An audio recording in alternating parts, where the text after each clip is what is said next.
जगन्नाथ सांग मैंने ये देखु किलिपाल ग्रामर महानदी कूल आज रज उत्सव प्रथम रजरे लोक मैंने आसी नई कूल बहुत एंजॉयमेंट करुँच एपटे देखु किलिपाल ग्रामर जंगल महानदी कूल एवं बहुत बड़ जंगल तैयारी करा जायछि सरकार द्वारा। यह परिवेश रक्षा पाई निश्चित भाव में गोटे भल पदक्षेप। समस्ते आसतु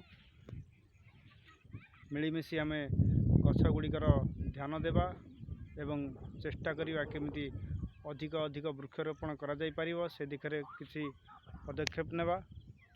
आउ जंगल बंचिले गछ बंचिले आमे बंचिबा। परिवेशर सुरक्षा आमर दायित्व।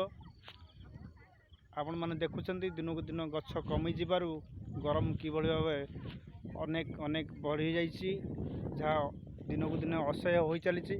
समस्ते घरे घरे एसी रे व्यवहार करुछंती किंतु सेतिक परिमाण बिजुली आम पाखे उपलब्ध नहीं।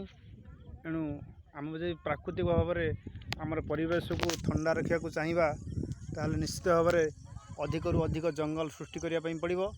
आपण माने जेते चेष्टा करें जनका गोटे गछ लगाई परिवेश को रक्षा करंतु। आगामी पीढ़ी कथा चिंता करंतु। जय जगन्नाथ।